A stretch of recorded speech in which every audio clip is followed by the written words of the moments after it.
Shalom, selamat hari Minggu keluarga JCA, apa kabar? Kita ketemu lagi di sini dan kita memasuki minggu yang ketiga di bulan Mei, dan marilah kita tetap bersukacita dalam keadaan, dalam kondisi apapun. Baik, saya akan membawakan firman Tuhan hari ini, dan mari kita sebelumnya akan berdoa bersama-sama. Kita berdoa. Bapa Surgawi, terima kasih buat hari ini. Kami bersyukur Tuhan, Kau telah memberikan kami satu minggu lagi Tuhan, untuk memberikan kekuatan dan kesehatan buat kami. Pemeliharaanmu terus ada dalam keluarga kami Tuhan. Berkati kami semua Tuhan, untuk setiap firman Tuhan yang akan kami dengarkan Tuhan. Biarlah setiap firman yang kami dengarkan Tuhan akan kami lakukan Tuhan. Kami akan implementasikan dan menjadi berkat buat banyak orang, terutama buat orang-orang yang kami kasih di sekeliling kami. Terima kasih Tuhan, kami serahkan semuanya di dalam nama Tuhan Yesus. Amin. Oke, selamat pagi Bapak Ibu semuanya, apa kabar? Saya berharap semuanya baik-baik aja. Ya, dan bahkan ada sukacita yang melebihi dari hari-hari sebelumnya. Nah, sebagai rangkaian dari firman Tuhan atau series dari keseluruhan firman Tuhan sepanjang 1 tahun ini, izinkan saya juga membawakan firman Tuhan kali ini dari 1 Petrus 3 ayat yang ke-13 sampai ke-22. Saya akan bacakan buat Bapak Ibu semuanya. Nah, perikopnya tentang menderita dengan sabar. Dan siapakah yang akan berbuat jahat terhadap kamu jika kamu rajin berbuat baik? Tetapi sekalipun kamu harus menderita juga karena kebenaran, kamu akan berbahagia. Sebab itu janganlah kamu takuti apa yang mereka takuti, dan janganlah gentar. Tetapi kuduskanlah Kristus di dalam hatimu sebagai Tuhan, dan siap sedialah pada segala waktu untuk memberi pertanggungjawab kepada tiap-tiap orang yang meminta pertanggungjawaban dari kamu tentang pengharapan yang ada padamu. Tetapi haruslah dengan lemah lembut dan hormat, dan dengan hati nurani yang murni, supaya mereka yang memfitnah kamu karena hidupmu yang salah dalam Kristus menjadi malu karena fitnahan mereka itu. Sebab lebih baik menderita karena berbuat baik, jika hal itu dikehendaki Allah, daripada menderita karena berbuat jahat. Sebab juga Kristus telah mati sekali untuk segala dosa kita, Ia yang benar untuk orang-orang yang tidak benar, supaya Ia membawa kita kepada Allah. Ia yang telah dibunuh dalam keadaannya sebagai manusia, tetapi yang telah dibangkitkan menurut roh. Dan di dalam roh itu juga Ia pergi memberitakan Injil kepada roh-roh yang di dalam penjara, yaitu kepada roh-roh mereka yang dahulu pada waktu Nuh tidak taat kepada Allah, ketika Allah telah menanti dengan sabar, waktu Nuh sedang mempersiapkan bahteranya, di mana hanya sedikit, yaitu 8 orang yang diselamatkan oleh air bah itu. Juga kamu sekarang diselamatkan oleh kiasannya, yaitu baptisan. Maksudnya bukan untuk membersihkan kenajisan jasmani, melainkan untuk memohonkan hati nurani yang baik kepada Allah, oleh kebangkitan Yesus Kristus, yang duduk di sebelah kanan Allah, sebab Dia naik ke sorga sesudah segala malaikat, kuasa dan kekuatan ditaklukkan kepadanya. Nah Bapak Ibu, ketika kita membaca perikopnya aja udah cukup mengerikan gitu ya. Menderita dengan sabar. Siapa yang dalam kehidupan ini ya, ketika ditanya tujuannya adalah, kamu pengen cita-cita apa sih? Saya ingin menderita. Kayaknya nggak ada satupun orang di dunia yang ingin menderita. Dan di sini dikatakan menderita dengan sabar, apalagi menderita dengan sabar. Saya sering menemukan atau ketemu dengan orang-orang kalau lagi konseling, mereka kadang-kadang kalau lagi ada masalah dan sebagainya, mereka cerita, dan justru yang muncul ketidaksabaran. Nah, setiap orang punya penderitaannya masing-masing. Setiap orang dianggap menderita itu berbeda-beda. Jadi ada yang menderita karena nggak punya uang, wah menderita banget. Ada orang yang menderita karena nggak punya pacar, nggak punya pasangan hidup, wah menderita banget. Ada keluarga yang udah menikah, udah berapa tahun, puluhan tahun, belum punya anak, belum dikaruniai anak, dan buat mereka itu adalah penderitaan. Dan ada juga yang menikah, punya anak, menderita juga gitu. Dan setiap orang punya tanggung jawabnya masing-masing, punya penderitaannya beda-beda, punya punya hal-hal yang digumulinya itu berbeda-beda. Jadi mereka anggap itu sebagai duri dalam daging atau istilah lainnya gitu ya. Tapi bagaimana kita menanggapinya dengan sabar? Nah, Firman Tuhan di ayat 14, 1 Petrus 3 ayat 14 bilang, tetapi sekalipun kamu harus menderita juga karena kebenaran, kamu akan berbahagia. Dalam waktu beberapa bulan belakangan ini ada sesuatu yang berbeda yang harus diterapkan ketika isu pandemik di seluruh dunia, global dan sebagainya. Dan ini satu panggilan buat kita juga untuk melatih menderita dengan sabar. Dan kita ini menderita bersama-sama. Kita nggak bisa menghadapi kehidupan yang seperti yang lama. Dan the new normal adalah sesuatu yang baru buat kita. Dan buat beberapa orang itu adalah penderitaan. Dan di sini saya mau mengajak Bapak Ibu, kita mau menderita dengan sabar. Walaupun ya sesuatu itu penderitaan apa ya? Buat orang kan sesuatu yang dijalani dengan perasaan yang tidak enak, yang bukan seperti seharusnya. Di ayat 17 dikatakan bahwa baiklah kita kalau kita menderita karena berbuat baik, jangan karena kita berbuat jahat. Nah, ada hal-hal yang menarik saya ingin ceritakan kepada Bapak Ibu hari ini adalah di Jepang ada sebuah stasiun kereta api yang harusnya tutup karena mungkin sepi dan jalurnya juga jarang banyak penduduk dan sebagainya. Tapi kali ini mereka memutuskan untuk tetap membuka layanan kereta api ini dan berhenti di stasiun tersebut karena ada cuma satu orang pelajar yang setiap hari dia harus menggunakan kereta api tersebut menuju ke sekolahnya, pulang pergi. Sehingga jalur kereta api itu pun, stasiun itu harus dibuka demi satu orang. Nah, satu orang bisa membuat perubahan. One can make difference. Satu orang ini begitu luar biasa, walaupun dia sederhana, anak sekolahan, tapi dia membuat jalur kereta tetap terbuka dan berhenti di stasiun di tempat dia berada. Dan terus dilakukan. Dan otoritas kereta api Jepang akhirnya memutuskan bahwa kita akan menghentikan operasi di stasiun tersebut jika anak tersebut sudah lulus sekolah. Nah, betapa luar biasanya kalau anak ini mengetahui bahwa ada satu otoritas yang tinggi di perkeretaapian dan memutuskan untuk terus melanjutkan membuka demi satu orang ini. Dan demikian juga dengan Tuhan Yesus, dia tidak memikirkan dirinya sendiri, dia justru memikirkan Anda semua. Satu bisa membuat perubahan. One can make difference. Dan Yesus telah melakukannya, dia telah mati, dia menderita dengan sabar, dia mengorbankan dirinya buat kita. Dan akhirnya kita tahu bahwa dia mengubah segalanya. Game changers. Pernahkah Bapak Ibu memikirkan kalau seolah-olah di dunia ini bahwa kita adalah satu potongan sejarah yang penting. Bahwa kita hidup di dunia karena ada rencana Tuhan yang besar dan kita ditaruh Tuhan karena menjadi satu potongan sejarah. Entah untuk Indonesia ataupun buat dunia. Mungkin saat ini kita nggak penting.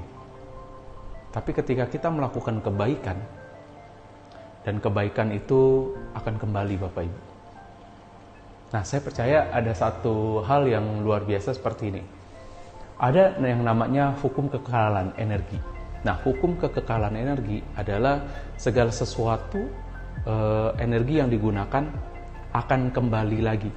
Atau kalau kita istilahnya energi tabarukan.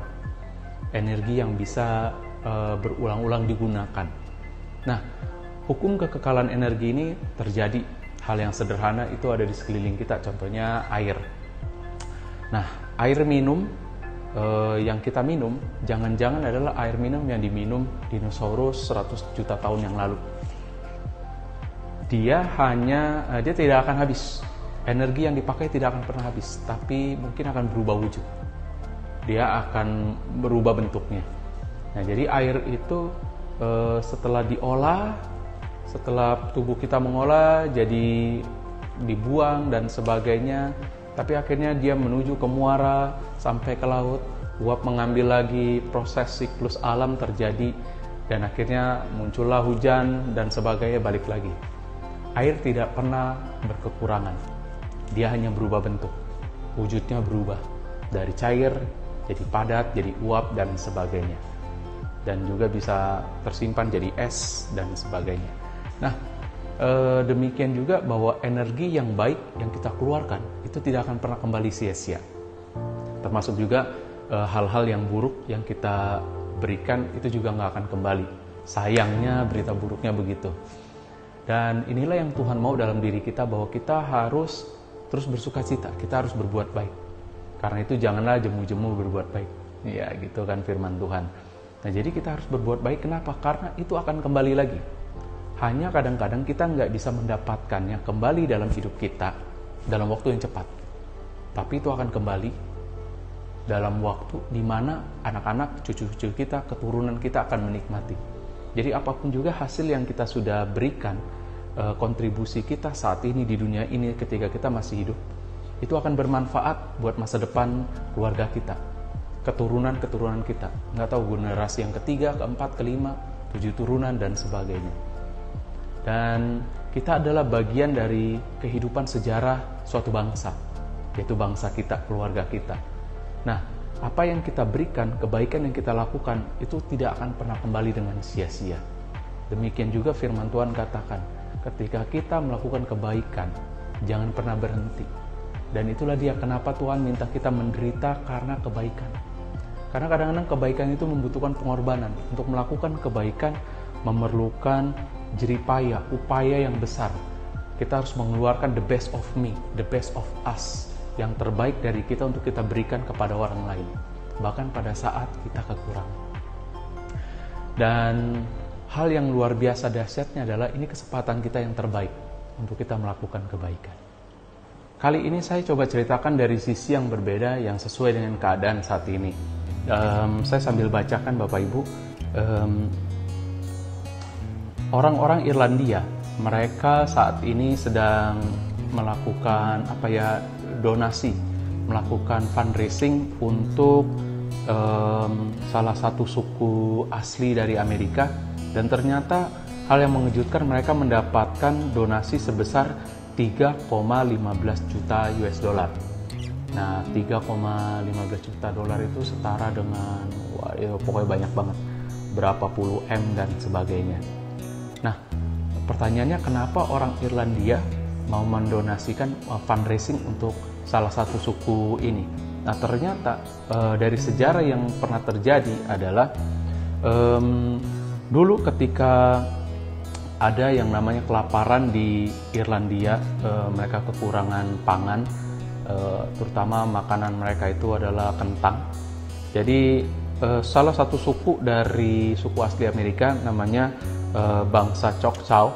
Nah, bangsa ini mengumpulkan uang bersama dengan rakyatnya, dan saat itu mereka mendonasikan 170 US dollar kepada keluarga korban kelaparan. Nah, hal yang menarik ya Bapak Ibu ya, suku Choctaw ini mereka memberikan kebaikan hati.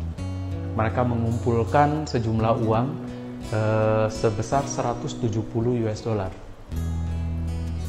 Itu kelaparan yang terjadi udah hampir lebih dari 1 abad yang lalu. Tapi yang menarik adalah orang-orang Irlandia yang ditolong tidak pernah melupakannya. They never forget for the kindness. Nah, percayalah bahwa kebaikan kita yang kita lakukan tidak akan pernah dilupakan sama orang lain, dari generasi demi generasi. Sehingga itu akhirnya dibuktikan di dalam sejarah, mereka menceritakan berulang-ulang kepada generasinya bahwa orang-orang Irlandia diselamatkan saat itu, kelaparan itu, oleh suku Choctaw yang mendonasikan 170 dolar. 170 dolar itu kagak berarti apa-apa, itu adalah mungkin untuk orang-orang di sana kehidupan yang diperlukan untuk sekitar seminggu. Tapi hari ini mereka mendapatkan, saya nggak bisa sebutin berapa kali lipatnya dari nilai itu. 170 dolar yang dulu sekarang berubah jadi 3,15 juta dolar hari ini. Nah, kebaikan kita yang kita simpan saat ini, kita mau sebutnya sebagai tabungan hati. Mau nggak hari ini kita menabung kebaikan kita? Nah, kita harus menyimpan tabungan hati ini buat generasi kita yang akan datang. Kita harus menyimpan tabungan hati ini buat generasi kita, keturunan kita sendiri, supaya kita tidak dilupakan akan kebaikan kita. Yes, saat ini kita menderita, tapi demikianlah firman Tuhan, menderita karena kebaikan. Dan Yesus menjadi contoh yang sempurna untuk hal tersebut. Kebaikan hati, tabungan hati yang kita simpan, itu akan bermanfaat dari satu generasi ke generasi berikutnya. Karena itu firman Tuhan katakan, tuliskan hal ini. Dan baiklah, apa yang kita lakukan ini dituliskan, diceritakan kepada keturunan kita, kepada generasi-generasi kita berikutnya. Sehingga kita, kebaikan kita ini, tabungan kita ini, sebuah bentuk investasi. Dan yang akhirnya harus dinikmati, akan dinikmati sama generasi berikutnya. Menderita dengan sabar juga bisa berarti bahwa kita peduli dengan orang-orang yang tidak peduli dengan kita. Kita peduli dengan orang-orang yang membenci kita. Kita peduli dengan orang-orang yang memfitnah kita, yang sudah melakukan banyak hal-hal yang gak penting dalam hidup kita, menyakitkan, melupakan kita, ninggalin kita, bikin luka. Menderita dengan sabar artinya kita harus mengampuni orang tersebut. Kita harus melepaskan ego kita. Kita harus melepaskan yang sesuatu yang gak normal dalam diri kita, yang gak biasanya, untuk kita berikan dengan tulus hati kepada mereka. Saat ini saya diingatkan Tuhan untuk, mungkin Tuhan ingin berkata melalui firman ini kepada Anda secara pribadi. Tuhan mengingatkan kepada kita akan seseorang yang pernah melukai hati kita, yang pernah meninggalkan kita, yang pernah menyakiti kita begitu dalam sehingga seperti ada bagian dalam diri kita, hati kita yang hancur. Dan Tuhan kagak mau itu terjadi dalam diri kita, karena itu akan membuat tabungan hati kita hancur, berantakan, akan rusak. Seperti akhirnya tabungan hati kita selalu dipakai lagi, akhirnya kita nggak ada tabungan yang untuk kita simpan, investasikan buat generasi kita berikutnya. Menderita dengan sabar, kita melakukan kebaikan karena ketulusan hati. Walaupun ada kadang-kadang bilang, kayak lebih seneng nolongin orang yang kita nggak kenal daripada orang yang kita kenal. But it's not true, not 100% true. Itu nggak 100% benar. Ada satu hal yang menggugah saya, kenapa saya terjun di bidang sosial. Saya lebih care, mungkin terlihat lebih care pada orang yang kena bencana di luar sana. Dan itu bukan karena saya lebih peduli mereka. Ya, ini sebagai bentuk pembuktian bahwa buat orang lain yang saya nggak kenal, saya mau menolong mereka. Apalagi orang-orang yang saya kenal. Bukan sebaliknya bahwa mereka adalah yang paling utama dibanding orang-orang yang saya kenal. Kelihatannya mungkin orang beranggapan seperti itu, tapi sesungguhnya enggak. Justru saya sayang, peduli dengan orang-orang yang saya kenal.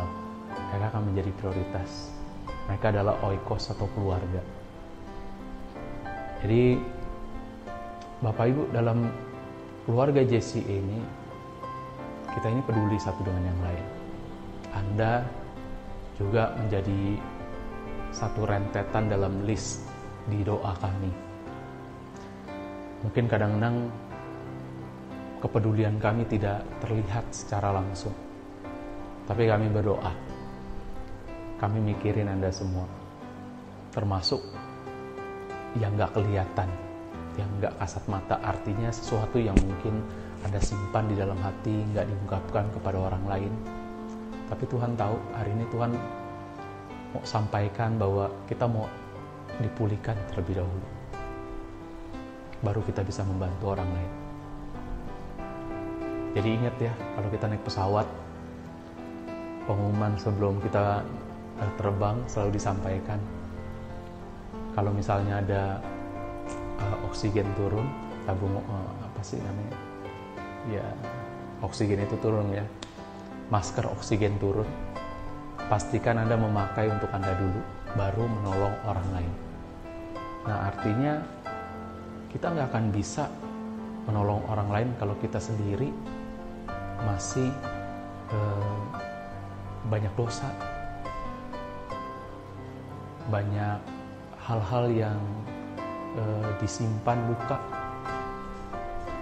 Semua kebaikan yang kita berikan itu seperti percuma, seperti ada kantong yang bocor. Nah, jangan biarkan kantong-kantong kita ini bocor. Nah, inilah salah satu penderitaan yang Tuhan tunjukkan. Kita mau menderita dengan baik karena kebaikan, yaitu salah satunya memaafkan, mengampuni orang, yaitu melepaskan ego kita, tidak memikirkan diri sendiri. Dan hari ini biar firman Tuhan mau memberikan kekuatan buat kita semua, termasuk buat saya sendiri. Ketika saya mempersiapkan ini sesuatu yang seperti kontradiksi, seperti ada pergumulan dalam diri saya, harus menyampaikan ini dengan keadaan seperti ini. It's not easy, ya, nggak mudah, tapi ada sesuatu yang, ada kekuatan yang nggak kelihatan, seperti dorongan, perlindungan yang nggak terlihat gitu ya, bahwa Tuhan selalu menjaga dan Dia selalu mengingatkan, bersukacitalah. Sekali lagi kukatakan bersukacitalah. Ya, saya coba bersukacita dalam segala keadaan dan segala situasi, walaupun kadang-kadang senyumannya ya begitulah. Tapi saya coba. Nah, ini adalah salah satu penderitaan, menderita dengan sabar. But there's a good news, ada kabar baiknya. Kita semua memulai dengan garis start. Semuanya kembali lagi ke garis start. All of us, kita semua. Kita memulai dari garis start. Dan ketika ini udah mulai kembali dengan new normal, back in the race. Kita balik lagi dalam pertandingan. Dan ini waktunya kita mempersiapkan diri. Salah satunya adalah menderita dengan sabar. Kita mempersiapkan diri karena kita lagi menciptakan spiritual muscle-nya itu tuh, otot-ototnya lagi dikuatkan dalam keadaan seperti ini. Jadi saya berdoa buat Anda semua yang ada di rumah saat ini, tetap sabar dalam penderitaan ini, karena Tuhan ada di sisi kita dan gak akan pernah tinggalin. Amin. Mari kita mau berdoa. Tuhan, terima kasih buat hari ini Tuhan. Biar Tuhan melalui firman-Mu Tuhan, pesan ini boleh memberikan kekuatan buat kami Tuhan. Menjadi satu peringatan, menjadi satu warning, wake up call buat kami. Untuk kami sadar, untuk kami berdiri untuk kebenaran walaupun kami harus menanggung penderitaan yang besar.